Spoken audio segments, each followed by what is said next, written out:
strike me that we do need to stop. Pasamezzo, we do need to stop. To stop.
Hi everyone, Martin here, welcome to the Inner Loop.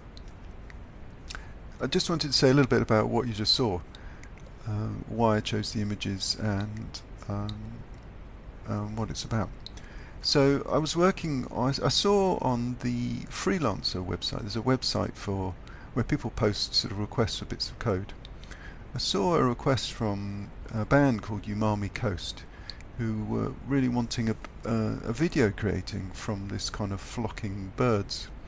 I'll put a link down to the sort of thing they were after, the example they were after. It piqued my interest to have a go at flocking birds. And the other thing is this kind of fits the sweet spot for the Inner Loop. I'm starting to kind of get a feeling for what the Inner Loop is going to be for. I think the Inner Loop is going to be about a place for educators and a place for people who want to get people interested in coding. You know, some interesting algorithms. You know, code some simple algorithms, and you can start creating some really amazing stuff. So the Inner Loop is hopefully going to be useful to people who, you know, maybe run coding clubs or want to get others interested in programming. Maybe here's like a little resource of things that you could try, like Mandelbrot's, or like this one, the murmuration of starlings. And if you edge detect an image, then that's a whole chunk of coordinates that birds can fly to. And that's where the idea for this video really came from, which is like, let's fly birds between the edges of images. Why did I choose these images? Well, they just happened to be ones that had some edges on them and were the right orientation. There really wasn't any kind of like you know, artistic kind of choice. It was just let me just look through what photos I've got, and then we'll fly some birds between them. I put some other examples of the videos that I was doing with this code sort of through here. There's one where the birds fly to different parts of the Lucidu's figure. You can watch that. Thank you very much to Patrick Bartmess for the Pasamezzo Antico which is the chord progression that you hear during the images.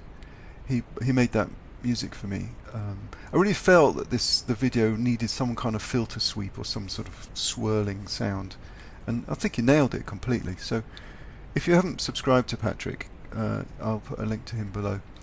So thank you, Patrick. In terms of flocking birds, I think the proper algorithm takes a main bird, which is flying in some kind of random path or some predefined path, and then every other bird is programmed to follow the bird in front.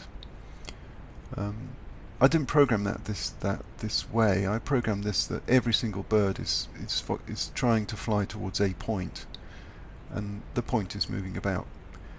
But there's some useful little algorithms in here that people can go away and investigate. Like when I print the screen out, there's a bubble sort, because the furthest away from you birds are the ones you want to print on the screen first, and then the closer ones will go on top.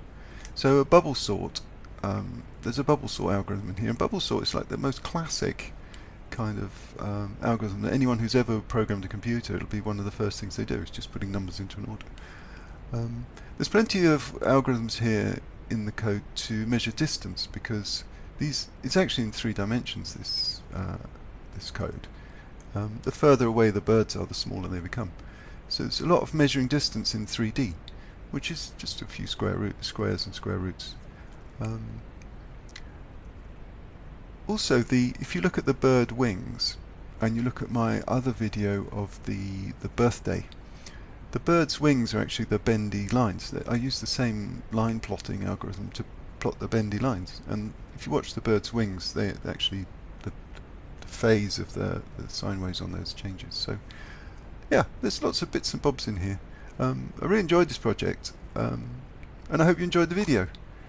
Thank you very much for watching, and I'll see you next time on the Inner Loop.